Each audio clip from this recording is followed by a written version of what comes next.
Bonsoir tout le monde, j'espère que vous allez bien, j'espère que vous vous portez bien, j'espère que tout se passe bien chez vous et... Comme dans une précédente émission, nous sommes le 8 décembre 2022, alors je vois la précédente émission que nous avons publiée au début de cette soirée. Je vais devenir psychologue ou la psychiatre, même pas psychologue, psychanalyste ou la psychiatre, pour essayer de décrypter les fléaux, les dérives irrationnelles et les déviances mentales et psychiques de ce qui de mon pays, de mon cher Algérie, que je ne reconnais plus. Je ne reconnais plus mon pays. Comme je ne reconnais plus mon pays.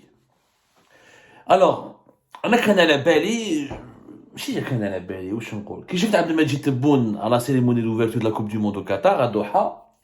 Quand il a dit, voilà, il y a 4 pays arabes qui participent, je leur souhaite bon courage. Quand il a été interrogé par Beansport, où il leur a dit, je souhaite une pleine réussite et beaucoup de chance à tous les pays arabes dans cette compétition. Leur rapprochement, juste après le sommet de chef d'État de la Ligue arabe, et comment l'Algérie s'est présentée comme étant un pays fédérateur pour la conciliation entre pour la conciliation entre les ennemis, pour la conciliation entre les adversaires dans la région, un pays qui cherche à apporter la paix, à proposer toujours des médiations pour régler les problèmes régionaux. L'Algérie s'est imposée, a voulu en tout cas véhiculer l'image du pays conciliateur, fédérateur, réconciliateur, là, du pays qui veut être l'ami de tout le monde. قلت انايا مع la Coupe du Monde هذه, lorsque le Maroc s'est qualifié pour la huitième de finale, après la bourde qui a été commise par les autorités algériennes lorsqu'ils ont ignoré, là, ils ont demandé aux médias publics d'ignorer, d'occulter et de relativiser la victoire du Maroc contre la Belgique 2-0. Ensuite, la qualification brillante du Maroc en huitième de finale avec une victoire de 2-1 contre le Canada. Je pensais que le jour du huitième de finale, ça va se corriger.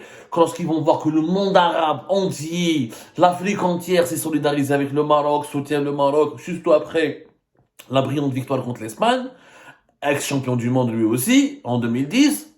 La Belgique,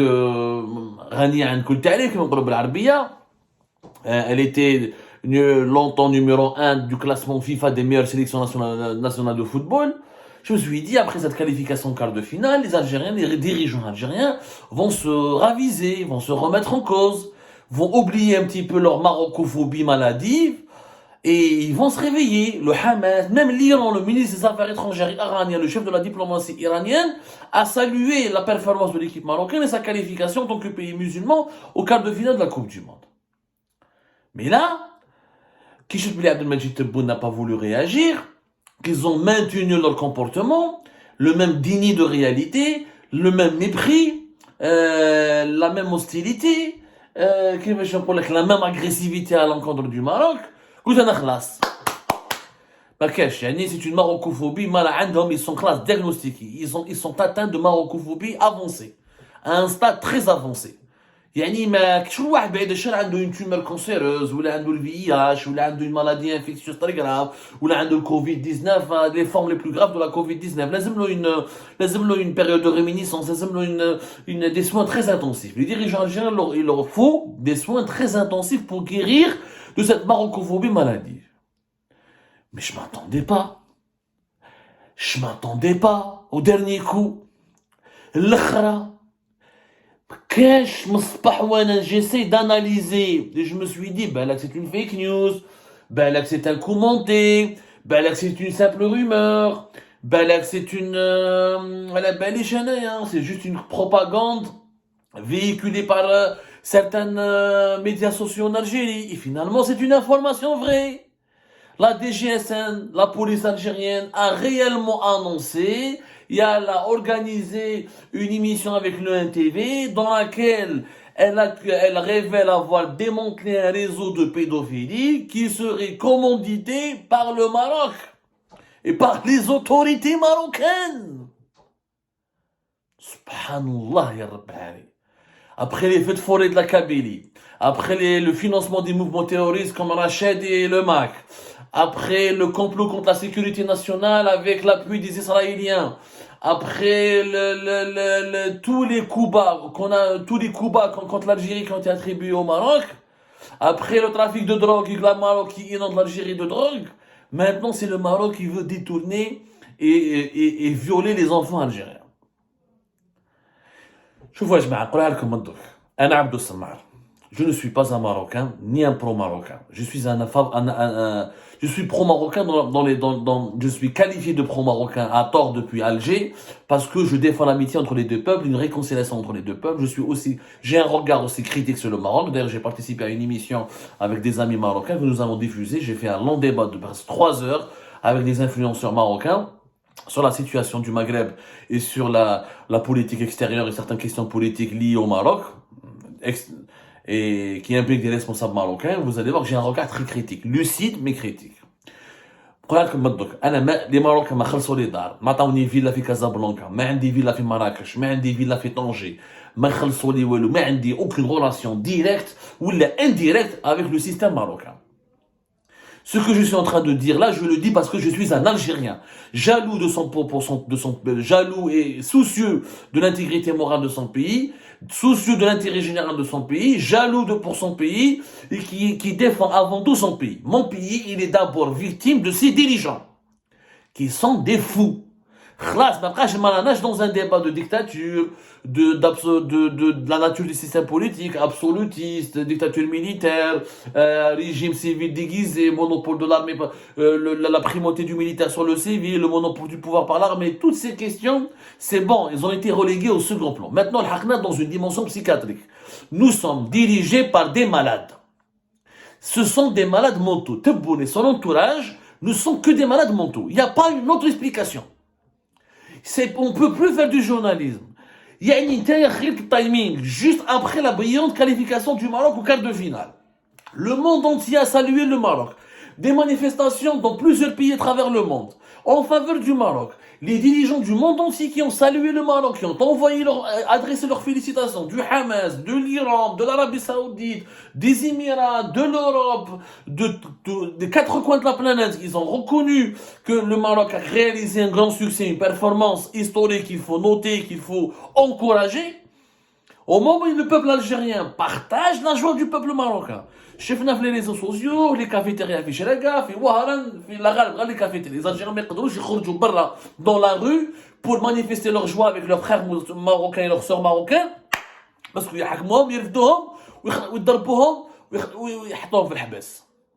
Ils risquent d'être emprisonnés, torturés même parce que vu la haine que développe le régime algérien à l'encontre du Maroc, on risque d'être torturés. Donc quand c'est un Algérien, il est attrapé avec un drapeau marocain, avec le maillot de l'équipe nationale marocaine, en train de proférer des slogans favorables au Maroc, capable de vu la haine, à un niveau inquiétant. Il y a pendant ce moment-là qui est favorable au Maroc. Je reconnais c'est une séquence. Le monde aujourd'hui, les succès, les performances de l'équipe nationale du Maroc offrent une séquence politique, géopolitique, culturelle et médiatique très favorable au Maroc. Le Maroc soigne son image, c'est comme ça. Le football permet au régime, permet aux États d'avoir une très belle image, de faire une très bonne publicité lorsqu'il y a des succès sportifs de premier rang. Quand il y a des succès de premier rang au football, et ben l'image du pays elle est améliorée, elle est revigorée. C'est une énorme publicité pour le pays qui vient de réaliser, dans l'équipe nationale de football vient de réaliser ses succès. Il en tire des dividendes sur le plan politique, culturel. L'humanité s'intéresse à ce pays, on veut le visiter, on veut connaître, on veut s'approcher de lui. Qui est ce pays qui arrive à s'inviter parmi les 10 ou les 8 meilleures grandes équipes du monde, de la planète en football, qui est en train de jouer dans le même catégorie que le Brésil, l'Argentine, la France, l'Angleterre et les grandes nations du football du monde entier, sachant que le sport roi, le football, c'est le sport le plus médiatisé, le plus populaire de la planète. Donc, ce qui est tout à fait normal que le Maroc profite de cette situation. Et c'est aussi normal que les dirigeants algériens jalousent le succès du Maroc. Abdelmajid Tebboune, Saïd Chengheli auraient aimé que ce soit l'Algérie qui soit qualifiée en quart de finale. On aurait aimé tous, nous les Algériens que ce soit l'Algérie. On aurait aimé tous. Il est normal qu'il y ait un sentiment de jalousie. Je dirais même qu'il y ait même jusqu'à un certain stade, c'est tout à fait normal d'avoir un sentiment d'envie. On envie le Maroc, on aurait aimé avoir cette équipe, ce succès, on aurait aimé être nous-mêmes dans cette Coupe du Monde, on aurait aimé nous-mêmes voir le drapeau algérien et l'Algérie crier, scander, saluer, encourager dans le monde entier. Ça aurait été une très belle publicité Et encore une fois, une promotion magnifique et gratuite de notre pays. Tout le monde, c'est ça, c'est jusque-là. Jusque-là, c'est tout à fait normal d'envier, de jalouser le succès de l'autre. Mais haïr l'autre, et pour saboter l'image de l'autre, pour salir son image, pour le détruire, absolument en lui collant les étiquettes les plus diaboliques et les préjugés les plus diaboliques, là c'est pas normal, là c'est de l'anormal. تكره لو ماروك من حقك يا خويا ما تحبش المروك ما تحبش لي ماروكان ما تحبش المخزن ما تحبش لو بوب ماروكان ما تحبش الناس اللي عندهم ان روا qui embrassent la main d'un roi ولا ما على باليش il y a mille et un argument pour ne pas aimer le marocain et les marocains en Algérie notamment auprès des dirigeants algériens من حقك tu les aimes pas t'as pas envie de les aimer c'est ton droit كما نقولوا حنا في الجي كلش بالسيف غير المحبه لا ماشي بالسيف on ne peut pas contraindre quelqu'un à aimer l'autre tu l'aimes pas ok. Mais de là à le diaboliser, à le haïr, de là à inventer des feuilletons médiatiques à chaque fois que le Maroc collecte quelques succès planétaires, toi tu inventes des fausses affaires, des faux scandales pour noircir son image et pour l'associer au mal absolu. La pédophilie, c'est le mal absolu. Avant, en 2021, on disait que c'est le Maroc qui est derrière les feux de forêt. Maintenant, les médias algériens, téléguidés par le régime, parce que ce sont tous des médias créés par le régime, le soir d'Algérie, il met une, la pédophilie, la nouvelle arme du Makhzen. À la veille de quoi? À la veille du match de demain, le quart de finale historique entre le Maroc et le Portugal. Ce n'est pas fortuit, vous n'allez pas me dire c'est un hasard. Ce n'est pas un hasard que de lancer cette propagande médiatique d'une violence absolue et d'une extrême gravité, d'une extrême haine, d'un mépris extrême contre le Maroc. Ce n'est pas gratuit. Redoua le match تاع المغرب وحنا واش نديرو l'Algérie واش نديرو les Marocains sont impliqués dans un réseau de pédophilie. Pédophilie. La presse algérienne, la DGSN, en Algérie, a démantelé un complot encore une fois, après les feux de forêt, après tous les complots contre la pénurie de médicaments, la pénurie des produits alimentaires, la pénurie du cash, des espèces, tout ça. Maintenant, un autre complot. Complot contre l'Algérie, ourdi depuis le Maroc, dirigé depuis le Maroc, contre les enfants algériens. On apprend qu'une vingtaine de personnes étaient impliquées selon la police algérienne dans un réseau étendu sur 14 wilayas qui utilise